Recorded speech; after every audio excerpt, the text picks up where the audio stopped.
আলহামদুলিল্লাহি ওয়াহদাহ ওয়াসসালাতু ওয়াসসালামু আলা মান লা নাবিয়্যা বা'দাহ আম্মা বা'দ। ওয়াকালা রাসূলুল্লাহি সাল্লাল্লাহু আলাইহি ওয়াসাল্লাম বাল্লিগু আন্নী ওয়ালাউ আয়াহ ওয়া হাদ্দিসু আন বনি ইসরাঈলা ওয়ালা হারাজ। আলহামদুলিল্লাহ, মানুষকে দিনের পথে আহ্বান করার চেয়ে ভালো কোনো কাজ হতে পারে না। আমরা অনেকেই অবগত আছি যে গত রাতে টঙ্গীর ময়দানে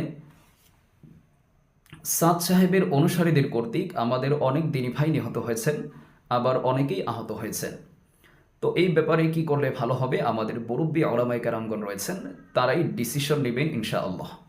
তো আমরা যারা জেনারেল রয়েছি, আমাদের অনেকের মনেই একটি প্রশ্ন জাগে। প্রশ্নটি হচ্ছে যে তাবলিগ জামায়াতের মধ্যে দুটি দল কেন হলো, কেনই বা তারা দুটি দলে বিভক্ত হলো? সবাই তো মানুষকে একত্ববাদের দিকে আহ্বান করছে, এক আল্লাহর কথা, এক কোরআনের কথা, এক নবীর কথাই বলছে।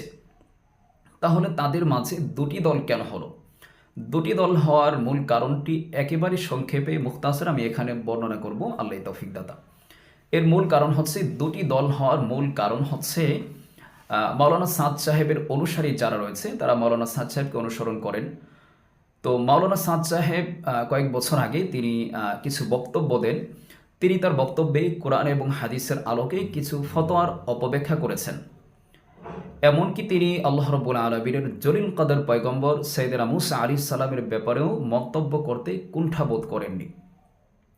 তো মাওলানা সাদ সাহেব যখনই কোরআন এবং হাদিসের আলোকে কিছু ফতোয়ার অপব্যাখ্যা করলেন এবং আল্লাহ রাব্বুল আলামিনের জলিল কদর একজন এত বড় একজন নবীকে নিয়ে যখন বিরূপ মন্তব্য করলেন, তখনই উলামায়ে কেরাম মাওলানা সাদ সাহেবের কাছে প্রস্তাব রেখেছেন যে আপনি এখান থেকে ফিরে আসুন, আপনার এই ফতোয়াগুলো ভুল হয়েছে। মুসা আলাইহিস সালামের মতো একজন নবীর ব্যাপারে মন্তব্য করা আপনার জন্য ঠিক হয়নি। কিন্তু মাওলানা সাদ সাহেব তিনি তার জায়গায় ইস্তেকামত রইলেন, অটল অবিচল রইলেন। তখন থেকেই উলামায়ে কেরামগণ মাওলানা সাদ সাহেবকে অ্যাভয়েড করেছেন। আর মাওলানা সাদ সাহেবের অনুসারী যারা রয়েছিল তারা অন্ধের মতোই মাওলানা সাদ সাহেবকে অনুসরণ করে আসছিল। তো তখন থেকেই দুটি দলই বিভক্ত হয়ে গিয়েছে। তো এখন যারা মাওলানা সাদ সাহেবকে অনুসরণ করেন, আপনাদের আসলে অ্যাকচুয়ালি একটু বিবেচনা করা উচিত যে যিনি আল্লাহ রাব্বুল আলামিনের এত বড় একজন পয়গম্বরকে নিয়ে মন্তব্য করতে পারেন, কোরআন এবং হাদিসের আলোকে ফতোয়ার অপব্যাখ্যা করতে পারেন, আপনারা কিভাবে তাকে অনুসরণ করছেন? যদি আমরা ইনসাফের সাথে দেখি তাহলে আমরা এখান থেকে ফিরে আসতে পারবো, অন্যথায় সম্ভব নয়।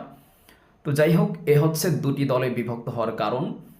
আর মাওলানা সাদ সাহেব অনুসারীরা তারা মানুষকে দিনের পথে আহ্বান করার জন্য রাস্তা করে নিচ্ছে মানুষকে হত্যা করে।